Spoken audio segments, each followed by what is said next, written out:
Welcome back to the WillPower podcast. My name is William Gomez, and I am the host of the show. Today, we have Steven Hester with us today. If you've heard of his name, he is known very well around the Tulsa, Oklahoma area. He's a realtor partner for me and my team. He's also a big YouTuber, which is actually, you'll be shocked to find out how much of his business comes from YouTube.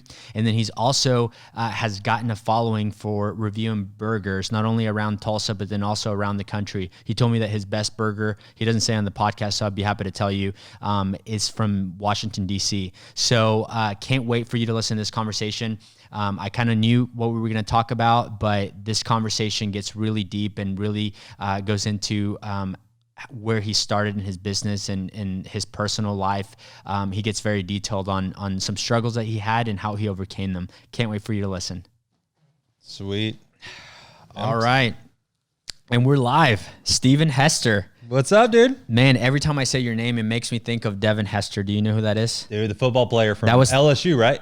I don't know where he went to college. Oh, no, he went to Miami. And Miami, then he was he went to the Bears, and yep. He was the king of punt and kick returns. And so every time I guess I never met somebody with the last name Hester, but man, thanks so much for coming on. He's actually my cousin. Yeah, you guys look alike, especially in the skin color there. But yeah, man, thanks so much for coming on. It's finally good to have you on here. I know. I've been wanting to come on this podcast since you started it. I watched pretty much a lot of the episodes. Watched JB's episode, which if you haven't watched it, go watch it. Really great. The guy that helped started Oasis, what was his name? AJ. Heard him speak at a little morning breakfast thing. Love him. And then the guy that started Tulsa Fitness System. No, not Tulsa Fitness Systems. Coach JC. Yep, Coach JC. Love him. And then one of my idols on TikTok, Brooke. Oh, yeah, dude, so Brooke. Watch that so it's one. funny, all those that you mentioned, they're in the top 10. We'll see if we can get this one on the top 10. All right, let's do it. Let's talk about some crazy stuff. Let's talk about some controversial stuff, Will. Like, who are you voting for? I'm just kidding. For those of you that don't know Steven, if you see his name or a face, if you're watching and not just listening, he might seem a little bit familiar because he's kind of known as the burger guy in Tulsa. Even though he's also a realtor. He wants to be, you wanted people to know like Steven's a realtor, just like Devin Hester's a punt returner. Right. But you kind of took off, and we'll get into that a little bit because you've had a lot of success in that. But for people that maybe haven't seen your stuff, don't know anything about you, what's a 1-minute introduction for us? Yeah, so my name is Steven Hester. I am a real estate agent here in the greater Tulsa area. I basically, to start my real estate business, I did something a little bit different. I decided I wanted to do more video content and social media stuff. So I started a YouTube channel. A lot of people thought that wasn't going to work, even my wife. So did that and actually been very, very successful at it. So successful, my wife admitted she was wrong. The only time she has ever been wrong in her life, by the way, the only time. So been very successful in that, then started doing more short form stuff on TikTok, Instagram, and things like that. And been very successful in that. But probably my biggest thing that I want people to know about me is I'm a recovering alcoholic. Yeah, and that's something too that we talked about before that I was like, because you and I have never really talked about that. You have mentioned it, and the only reason I knew about it is because you had talked about it openly at a different podcast and stuff. So I'm excited to get into that as well. So you and I met actually back in like 2016 maybe. Yep. With you and Everett out at Revved Fitness. Yep. And that's what it was called, right? Right. Revved. Yep. And of course that place is long gone now and everything. But so tell me, I've never really asked you, what made you get into real estate? Were you kind of forced out of the fitness space with that kind of closing down, or what made you, and if so, what made you say like real estate? Yeah. So what happened was I moved to Tulsa to go to school, went to OSU Tulsa. So not Stillwater, went to the Tulsa one.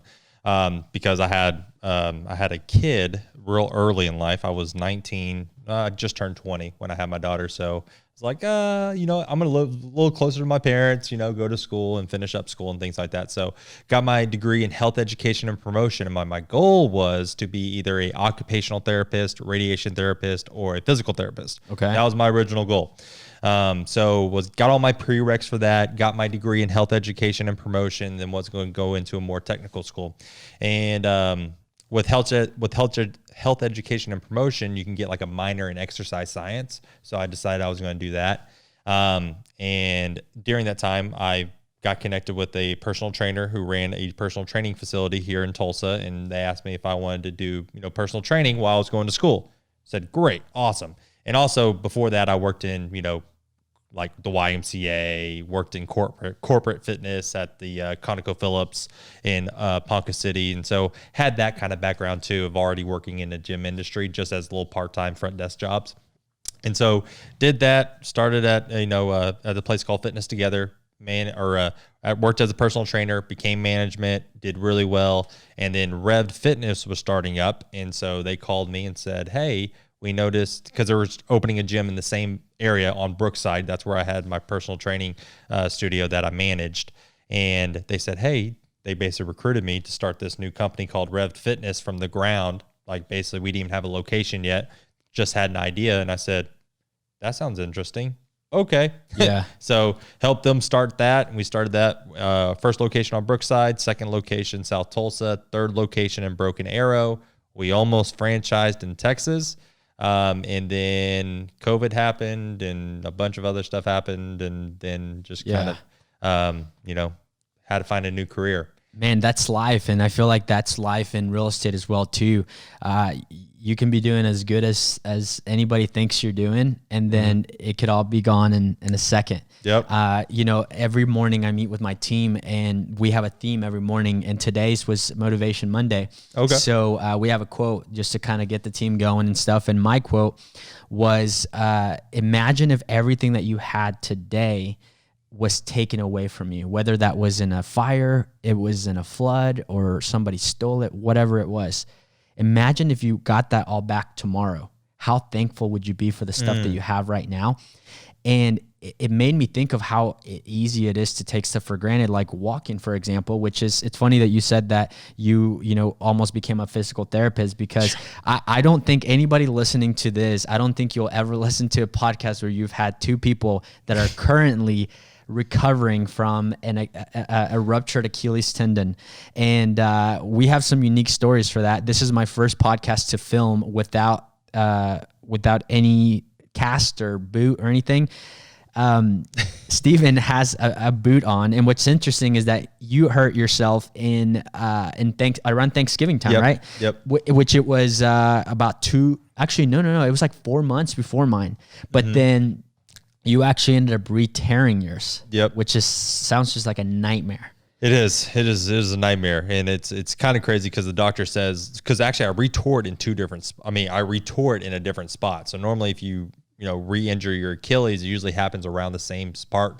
Mine happened way higher, and actually the muscle of the Achilles, which my doctor said he has never seen before, which I just take that as I'm special. Yeah. So that's the way I look at it. Everything happens for a reason, right? Yeah. So we have that to bond over. I mean, you were one of the first people that I called because, there was you and actually another realtor that he was like early last year. He's been like over a year, but I kind of had heard of it, but I didn't really know how big of a deal it was.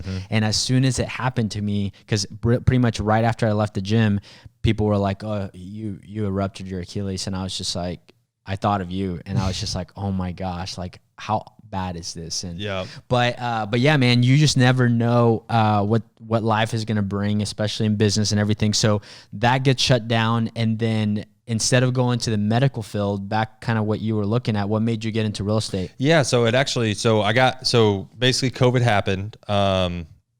Obviously, have employees calling you, clients calling you, asking what's going to happen to the gym. Obviously, stress level rises to a 10. Yeah. And then also unknownness rises to a 10 because I don't have any answers. I can't fix this. It's like uncontrollable. Like everything's getting shut down. No one has ever seen anything like this before. So I got all that situated. I was the highest paid employee at the time at the gym, so they laid me off because obviously they didn't know what was going on. The ownership basically took over management of the Revs, so I got laid off, and so I didn't really know what my next move was. So I just started door dashing. Yeah. So I started door dashing, and then what kind of led, and so I'm a recovering alcoholic, like I said earlier. I actually relapsed twice during this time. After you lost your job? After I lost my job. So right after, actually it was right before I lost my job. I got everything situated. I relapsed that weekend. So everything was shut down on a Thursday. I got kind of everything situated by Friday evening, Saturday morning, and then I relapsed on Saturday afternoon. So you were sober for a short period amount of time? Yeah. And so I've been working on my sobriety, or trying to, stay in sobriety since about September of 2018.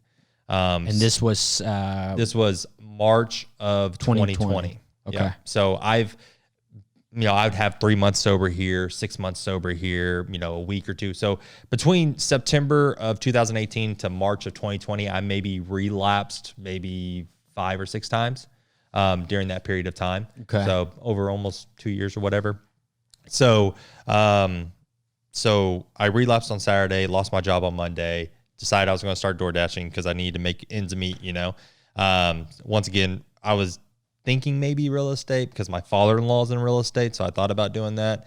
And then, so it was door dashing, debating real estate. Then towards the end of May, I relapsed again. And my wife said, that's enough. I can't do this anymore. So either you go to rehab or I'm taking the kids and we're going. So I was like, well, those are two sucky options. Like, do I have a third option? Yeah. And so that was actually one of I have a lot to be thankful for my wife for, obviously being my wife and dealing with a lot of things that a lot of people shouldn't have to deal with. But that was one of the biggest things I'm thankful she did, that she kind of drew the line in the sand and said, hey, either you go get help or I'm out and I'm taking the kids, which she had every right to do. Yeah. So let me ask you this, and this is something that, talking about COVID and you relapsing around that time and everything, something that I didn't know until COVID was, whenever people were asking pretty much like, hey, what is going to be considered an essential business to stay open? And liquor stores were one of them. And I always thought that was like crazy. I was like, what, how is this? Cause liquor sales went through the roof. Cause everybody, all they did is just, they couldn't go out or anything. And that's when I found out that if you're an alcoholic, and I don't know at what level, that if you just go cold turkey, that you could potentially die right around the same time. I don't know if you knew her, but I won't name names, but it was a girl that used to be in real estate, and then I believe she worked at a title company. That same thing happened to her, and I thought that was crazy. So whenever you say relapse, walk me through that, because I feel like there's different levels of yeah. So what does that mean? Like, you just started drinking and you just can't stop? Like, what does that look like? So pre-rehab. So before rehab, my definition, and actually, I guess the definition that a lot of people think of relapse is when you take a drink, or when you, like, I go sober for a period of time and then all of a sudden I have a drink, right? So I relapse. So I'm actually using again, if that's, drugs, alcohol, whatever, I'm using again. So I have relapsed. Now, after rehab, I've learned that relapse is actually a different meaning to some. So for me now, relapse is when I'm not living in recovery. So what does that mean? If I get my pride and ego back, if I don't go hit meetings, if I start having stinky thoughts about, drinking, or if I'm starting to plan out my mission to go get a drink without anybody knowing, that's me in relapse, because I'm not living in recovery. So one of the things that I do if I'm starting to think that way is I go hit a meeting quick, if that's AA, Celebrate Recovery, one of our recovery groups we have at my church, or call somebody, call someone that I went to rehab with, call my pastor, call some of the men that are in the different groups that I'm in. So that's the way I look at relapse now. But yeah, for me and for most people, and I don't want to say most people, but for, probably a good majority of the people that are in recovery, if you take a drink, you are officially in relapse. But once again, probably some other people in recovery would call it a little bit different. So you ended up having to go to rehab May of 2020? Yep. So basically my sobriety date is May 27th, 2020. Okay. So I'm about to come up on 3 years, which I'm pumped about it. But congrats, man. Yeah, thank you. Thank you. So the thing about it, and you touched on this, is actually you can die from coming off of alcohol. So at the facility that I was going to in Purcell, Oklahoma, do you know where Purcell's at? I never heard of it. So it's a little small farm town south of Norman, Oklahoma. Okay. So population like maybe 1,000 people, but there's a rehab there called Rob's Ranch, and it's a men's rehab facility that's Christian based. And it's 90 days. So at this facility, they don't have a detox center. So like you mentioned before, people that can die from coming off of alcohol, a lot of people that are addicts or alcoholics go to a detox center before they go to an actual rehab. At Rob's Ranch, they don't have a detox center. So they actually make you basically kind of dry out before you come into the facility. So actually I entered the facility on June 1st. And the other interesting thing is I actually was going through withdrawals. And so that's the reason why alcoholics, die from coming off alcohol. It's because of withdrawals. And so I always thought I had like alcohol induced anxiety, but really I was going through withdrawal symptoms because my alcoholism is a little bit different than some people, is that I don't have to drink every single day. Like, there's some alcoholics that have like, 10 or 12 beers or, a half gallon of vodka every single day for like years. I wasn't like that. Mine was more of a binge. Like once I started, I can't stop until I'm done. And being done could be a lot of different things. But so I would just like drink heavily for like 3 or 4 days straight. Like wake up in the morning, have a couple shots in the afternoon, evening, couple beers, whatever. I would just, and then by the end of my binge, I'm just useless. Like, I'm just like, ugh. It was nasty. So what does it mean to dry out? Like, you're just like, you have to personally have enough control to just maybe tone it back? Did they give you like some exact instructions of what you need to do, or how does that look? Yeah, like? and so everybody's a little bit different, but I would say probably when you're coming off of alcohol and the withdrawal symptoms and all that stuff, it's probably about 3 to 4 days. And so they just want you to be monitored by a medical professional for 3 or 4 days, gotcha. Or just be sober for 3 or 4 days. Because if you are sober for 3 or 4 days, then you have basically kind of got outside of that window of being really dangerous. So that's why people go to medical facilities, which I probably should have. Yeah. Because there's been so many times that it's just your heart's beating a lot faster, cardiac stuff. It can get real. Because your body's been dependent on alcohol for so long, for a long period of time, that it's real dangerous to come off. One of the things that we talk about on the podcast quite a bit is, I like to have people on. The name of the show is WillPower, just because of not just a play on name of my name, but also just like having the willpower to get to where you need to be, no matter what the adversity is, what you have to go through. And one of the things that we talk about a lot is, if you're wanting to reach your goals, if you're wanting to truly get to where you want to be, you have to find your why. Mm-hmm. So many people don't know their why. A lot of people know what they do. Fewer people know how to do it, and then very, very few people know their why.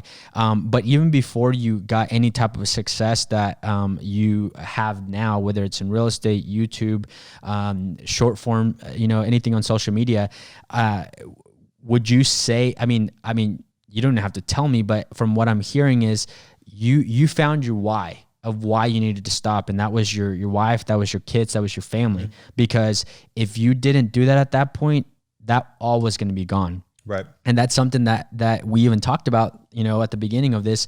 It's like, imagine if your wife and your kids were taken away from you today, and then they were given back to you later this week. How thankful would you be for them? And it's something that we go on a day-to-day of just taking things for granted. But that's what your why was what pushed you to June 1st of 2020 to start that 90-day recovery. So we have June, July, August. So you come back September. Yep. And then how are you feeling? Walk me a little bit through, like maybe even beginning, middle, and then towards the end of you coming back in that, because I'm assuming you weren't coming back at all. You were there the full 90 days, like didn't get to see your wife, your family, or anything. So something happened during that period of time where I actually got to come back early, and I'll get to that. But so I went into rehab June 1st, 2020. I did not want to be there, right? The only reason why I was there is because I was there for my wife, my kids, and I didn't want to lose those. So, and I tell people if they're getting help, like I don't care, and this is why I tell people that are struggling with alcohol or addiction is like I don't care the reason why you go to rehab, just get there. Like, so if it's, you don't want to go to jail, or if you don't want to go, whatever, if you want to, fight this lawsuit that you're, jail sentence or whatever. But once you get there, like work on yourself. And that's what I did. So and I'm glad it was 90 days, because if it was 30 days, I don't think I would be sitting here today. Yeah. I think 30-day facilities are great, but I think the 90 days, because the first 30, you're just, you're getting acclimated, right? You're getting acclimated to your environment. But the first 30 days, you're getting acclimated. The next 30 days is really where the work is being done. And then the last 30 days is basically getting ready for you to transition out. So, so my first couple of weeks, I was just trying to, get my bearings. But after probably the first month, I was there because I wanted to get better. I wanted to be a better person. I wanted to be a better husband. I wanted to be a better father. And I wanted to be a better follower of Jesus. Yeah. Honestly, I wanted to be a person that was able to help other people with their struggles, if that's addictions or whatever that might be. I wanted to be a person to let them know that someone loves them, right? Yeah. So at the very beginning, you're absolutely right. I went there because I didn't want to lose my wife and kids, but I left there because I wanted to be there. I wanted to get better. And I'm very thankful for Rob's Ranch. But about probably a month before I was transitioned out, so a month before I was about to go home, I actually went into rehab with my wife pregnant. So my wife was pregnant. We were going to have a COVID baby. Yeah. Got locked up. For that period of time. A lot of babies were getting made. So I went into rehab. My wife was pregnant. I was actually going to be transitioned out September, and then the baby was going to be born October, November. So I was real excited that one of my kids was never going to know me as an alcoholic. Mm-hmm. So my son at the time was about 3. My oldest was about 8 or 9. So even though my youngest didn't know that I was an alcoholic, I was just real excited. That was going to happen. Well, about a month out, I was in a group. Someone from the front office came down and said, "Hey, Stephen, the phone's for you at the office. You need to come with me. It's your wife." And I said, "Oh, okay, that's weird." So I went up to the office, called her because we had certain phone time periods. It was not like jail, but it's kind of like jail, kind of, sort of. Yeah. We had certain times we're allowed to use the phones. And so we didn't have our cell phones. No cell phones for 90 days. So went up to the office. Wife was on the phone. She said, "Hey, Dax is gone." I was like, "What does that mean?" She's like, "I had a miscarriage, stillbirth." I was like, "What?" So I was just, well, okay. So called my dad. My dad came and picked me up. I went back the following day. I was with Taylor when she delivered Dax. And we had a funeral about 3 days later. And yeah, so I got to leave a little bit early, but I'm like, why? Why would God do this to me when I'm about to transition? Yeah. I'm on this high. Yeah. And you're going to put this on me and my family when I'm about to transition. That's supposed to be a really happy time for me. And then so I went back to the ranch after Dax's funeral, finished up. We get home. I'm feeling sick. Taylor's feeling sick. We both have COVID. Dang. So I'm like, what is happening? Why? And this is still somewhat around the time where people were like freaking out. Yeah. So I had COVID. My wife had COVID. Both my kids had COVID. So now I'm locked up in the house I have to be, I think it was like at the time 14 days. So I can't hit any meetings because I can't be outside really. My wife is used to not me being home. Now she's stuck in the house with me for 14 days. And it was still probably a lot of tension. Oh yeah. Oh yeah. I mean, that's one of the things that we're still working on to this day. Yeah. I mean, there's a lot of healing, a lot of damages that have been done. Once again, I'm very thankful for my wife, but for the people out there that have, a husband or a wife that's struggling with addiction, and there's a lot of, harm and damage that's been done, that's a work in progress. You might go to rehab for 90 days, but some of those wounds don't heal. And sometimes they might not never heal. So, but so to have, it was just a real big problem. So first of all, man, I'm really, really sorry to hear that. I've never heard that story. And this is kind of why I love doing the podcast, is because you kind of get to talking, and you never know kind of what's going to come up. Right. So normally when people come in, like, we just kind of get right into it. With you, I know I kind of was like, hey, so you're cool with talking about whatever, right? Because I just wanted to make sure that it was cool with you talking about that. And I appreciate that you are being so open. And I feel that, you said one of the reasons why you wanted to get clean was because to be a better follower of Jesus. And I think that you being so open on your struggles, I think that really leaves the door open for people that might seem themselves as too far gone to come and get help and follow Jesus, right? So because I feel like a lot of the times people see people that are going to church and all this stuff, like they see them as like, oh, they have it all together, and I could never relate to that because I'm so far gone right now, and I think that you're a perfect example of that. But especially where I'm at right now, where we're expecting our first son in June, which is kind of around the same time. I mean, it really hits home. So I'm really, really sorry to hear that, and I just can't imagine. I'm assuming, let's say that you went to a 30-day recovery, and you were home. The first thing you want to do is probably just drink. Oh, I didn't think of that, dude. Just gave me chill bumps. I didn't think about that. You never once thought about like drinking because of what was going on? No, dude. I literally just thought about that. If I was, because I would have been home if it was a 30-day facility. Yeah. And if that happened while I was home, I would have probably relapsed. Holy moly. I got chill. I never thought about that ever. Everything happens for a reason, man. Wow. Yeah. I mean, but I guess the other thing is like my wife's able to, disciple to so many people, so many women that have had, stillbirths or miscarriages and things like that.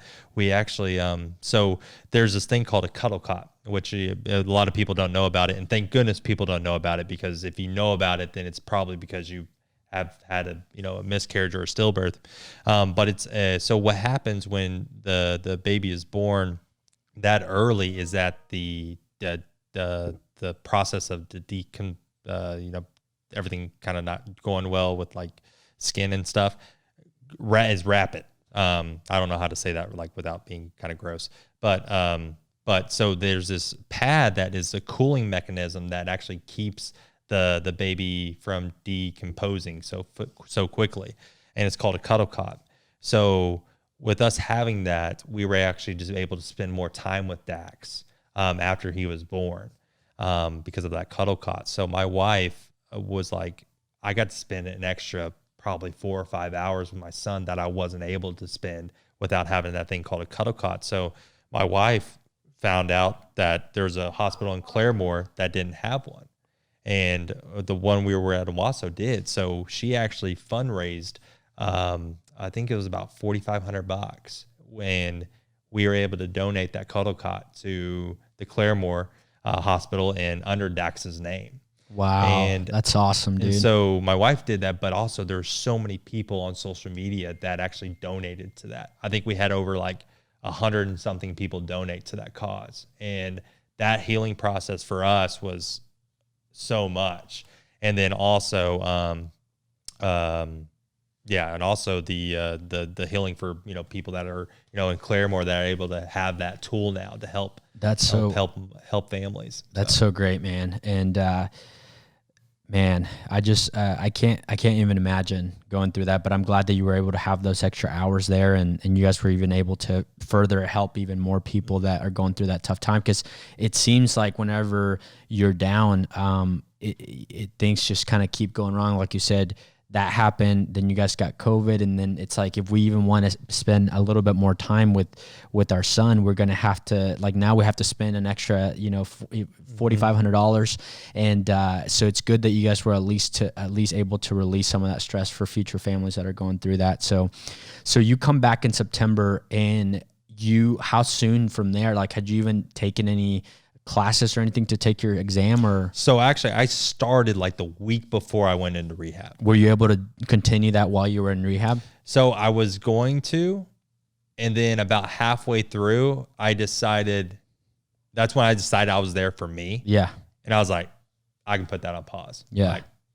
Like, God got this. Like, I'm gonna put that on pause. I'm gonna work on me here. I'm not gonna work on real. I'm gonna work on me while I'm here. So put that on pause. But once I got out, and after having COVID, I finished up the courses, got licensed, and was going all to my meetings, doing door dashing, being the family man. Got all my license, and then became a licensed real estate agent on October 1st, 2020. Wow, that's pretty fast. Mm-hmm. And then what made you?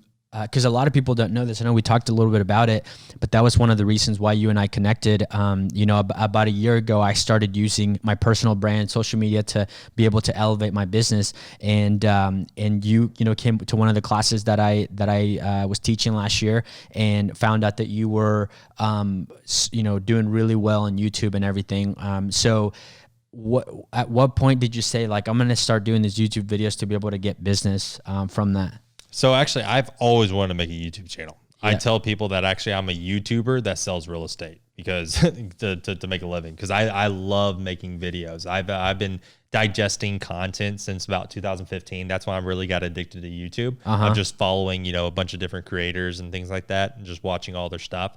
And so after that, about 2015, I was like, man, I really want to start a YouTube channel. And so once I got licensed, I was like, maybe I can use this. And so then I just went on YouTube and looked up like real estate agents, and I found other people doing it around the same time. Maybe they had 6 or 7 months on me, and they're in a different market. So I was like, no, I'm going to do this. That's how I'm going to do my marketing, because I really don't want to do cold calling. I really don't want to do farming. I don't want to do open houses. Because I can do those things, but I just really don't want to. So I was like, all right, I'm going to start a YouTube channel. I'm going to make some really cool videos and post them. And 2021, did you say that, how much of your business came from YouTube? In 2021, so let me back up. I got my first contract in December closed. Started in October, closed my first contract, and that one came from YouTube. And it was a property in Veneta, Oklahoma. That was $6,000. That wasn't my commission. That was the actual sale of the property. Wow. So I made $123 and I think 23 cents. I have it posted. That's crazy. I have the check posted, which I don't know if my wife ever deposited it, but I have a picture of the check, me in front of the house, and a picture of my first YouTube thumbnail framed. And my wife did it for me. As kind of like all right, you're right. Yeah. You can make money off of YouTube. So it's posted in my office. I look at that thing almost every single day. It makes me so happy. But yeah, it's posted check, thumbnail, and a picture of me in front of the house. So that's awesome. So I made $123, and that kind of solidified to me like, all right, I can make this work. I can do it. I didn't have my next closing from YouTube until about end of June. So not everybody that starts a YouTube channel is not going to be that instant success. Yeah. It's most likely going to be kind of what happened to me on the second transaction of I didn't get that till June. But so I did in 2021 I think it was 5.8 or 5.9 million in production in my first year. And what is that in units? Just because for people, units, I did about 24 units. 24 units, and how much of that came from YouTube? 21. Wow. 21 units came from YouTube. Wow. If I was to just sell off of my COI or local business, I would have maybe did a little less than $1 million. And 2022, where are we at? Last year? Last year I did 10.9 million. So doubled your business. Doubled my business. How many units? Units I think was 37 or 38. And how many of them from YouTube? Probably 31. So in the last 2 years, whatever amount of money that you've made from real estate, you would account probably a little bit over 90% of that came from YouTube. Right. Would you agree with that? Yep. And the crazy thing is, to kind of make it even more crazy, actually I get paid from YouTube. Yeah, that's another thing too that you don't even. So actually I get, no, it's not much. It's like probably $15 a month. Yeah, but yeah. It's crazy because the way I market, like what other marketing does that, right? You have to pay. You have to pay. You have to pay I'm for not that. paying for Zillow. That's the other thing too that people are mind blown when I talk to them. When I say that not only, I was from last May to probably last month, I was getting paid from Instagram and from Facebook for just posting because I was reaching, I believe my highest video is like over 4 million views. That's crazy. And so people don't realize that, and what they do is take the shortcut, which the shortcut is pay for sponsor ads or pay this company to do all this, and it's not really going to be that impactful. So that's insane, and I just hope that motivates somebody out there. Not only that, if you're going through a hard time, that doesn't mean that you need to fold it up and just say this year's done. Let me just wait till next year. Let me just wait till next month. Let me just wait till next quarter, because you could have easily, and honestly, you had the right to hang up the cleats at least for the rest of 2020 and say, hey, I'm just going to maybe DoorDash for the rest of the year and hope I don't have another relapse, and we'll just start fresh in 2021 based on everything that happened to you. And that's what most people do. But you're a prime example of that. You didn't let your situation define you and define what you were going to do.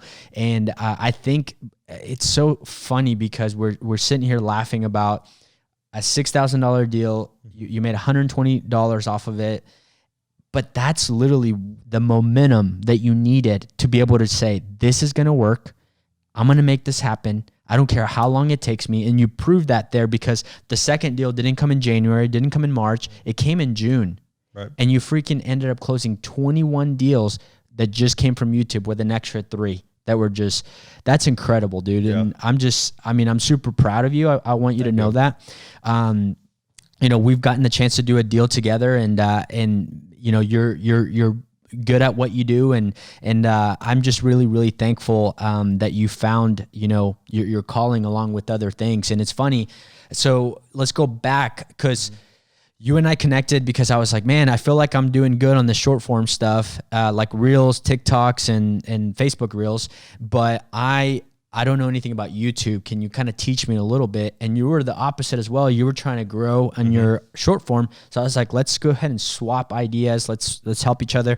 And would you agree or disagree? Like, when did you post your first burger review? So that's the crazy thing is, so everybody knows me as a burger guy, but I actually some people think I'm like this, like brand new, like overnight success on short form stuff, but really, I've been posting short form stuff for years. I've just been dabbling in it, right? Yeah. So, or not I was consistent. So I wasn't dabbling. I was consistent, but I was trying to find out what works and what doesn't, because I enjoy the process. I enjoy the grind. I enjoy making videos and trying to figure it out and, trying new things. Because honestly, I don't think I've gotten any business for my short form stuff, but I enjoy it. So I actually started off with cookie reviews because I really like Dave Portnoy. You know Dave? Yeah. He does pizza, but he doesn't do cookies. No, he doesn't do cookies, but I love watching the pizzas. So I copied almost the exact same format he does, but for cookie reviews. Yeah. So I did a couple of those. Other than my mom and a couple of other friends, like they love them, but it didn't really see any traction. So I started doing some other stuff. And then I got hooked up with you, and we were discussing on, things, and you saw my food reviews, and you said, hey, keep on doing the food reviews. And so I did a burger review, and it took off. But I tell people this, I posted 100 and something short form videos before that burger review took off. And that one burger review took off, and then you told me to double down on it. And I was like, I'm going to be eating a lot of burgers, but okay. At least burgers have protein, unlike cookies right, there. right. Man, and once again, I mean, I'm super proud of you for that, because I think that you have what's crazy is, correct me if I'm wrong, but you had less followers than I did on TikTok before you started doing those. Yeah. And now you're at like 20, almost 30,000 probably. Yep. I'm close to 30,000. And then I'm close on Facebook. I'm like, I don't know, 3,000. Instagram, I'm like 1,000 or something. And then on YouTube, I just hit 10K last night on YouTube. That's incredible. And if you guys don't know the difference between audiences, I would say that you have, I mean, it's the hardest to grow on YouTube. Mm-hmm. So 10,000 followers or 10,000 subscribers on YouTube, it's worth a lot more than 10,000 on Instagram, and then 10,000 on Facebook, and then TikTok is probably the one where you can kind of blow up the. But man, that's incredible. So we hit on a lot of great things, and I really can't wait to put this out there live. It'll be live, next Monday, and I'm excited for people to hear your story, and it really impacted me in a good way, and it's motivating me, and I'm super thankful for it. One of the last things that I like to ask is, out of everything that you've gone in life, whether it was 2020, one of the toughest years in your life, or before or after, what do you think that has been the best advice that you've ever received? It was actually a piece of advice that I got out of a really good book. It's a New York Times bestseller, and it's called The Bible. Now I'm horrible at Bible verses. Like I'm like, thank goodness, God didn't say, I have all these guidelines for you to get into heaven, and one of them was like, give me 5 Bible verses, because I would. The only thing is, he said, hey, you just need to believe in me. Yeah. And so I'm checked on that one. And so there's a Bible verse that basically says, like, I don't brag about my, basically, if I was to brag, I'm going to brag about my weaknesses. Yeah. Because when I am weak, I am strong. And so that's when I kind of discovered, I kind of realized, I'm not strong without God. And so, or a relationship with God. And so that's kind of what I've been doing these last, probably about a year, is I've been a lot more open about my weaknesses and my struggles, because what I realize is when I do that, my relationship with God is so much stronger, and also my relationship with others is so much stronger, and I'm able to help others. There's a client that I just moved from a different state recently. I didn't know this, but was struggling with suicidal thoughts. Yeah, there we go. I never knew this, but I got to be friends with him, invited him to our church. He became, really involved with our church, and became really good friends with other people, heard my story. And by hearing my story and by coming to our church and getting involved, he felt confident or comfortable enough to reach out to one of the other members of our church and get help. So by me being honest, I was just a small part of that story. Obviously, there's a lot of other people that had their hands in that story, but basically almost saved his life here, and also saved his life in the future, because he now has a relationship with Jesus. That's awesome, man. Well, thank you so much for that advice. I do have a challenge for anybody out there listening, and I want you guys to challenge, and don't forget that people are attracted to other human beings. They're not attracted to perfection. That's actually makes people sometimes run away from a relationship, from getting to know somebody better. And my challenge for you guys out there is, anybody that you know, but you know that you have a lot of room to know them more, I challenge you to take them out to coffee, take them out to lunch, and just talk about life, because you and I have known each other now 6 to 8 months or something. And this is by far the most powerful conversation I've ever had with you. And I got to know a lot more about you that makes me respect you, makes me cheer you on more. And I think that there's just so many people out there that have those people that just have no idea what they've gone through. So thank you so much for coming on, man. Where can people find you? They can find me on TikTok, Instagram, YouTube, Facebook. Just type in Stephen Hester or the 918 agent. So that's where you can find me if you have any questions or just need someone to talk to. Like, honestly, hit me up. There we go, bro. I appreciate you so much. All right. Thanks.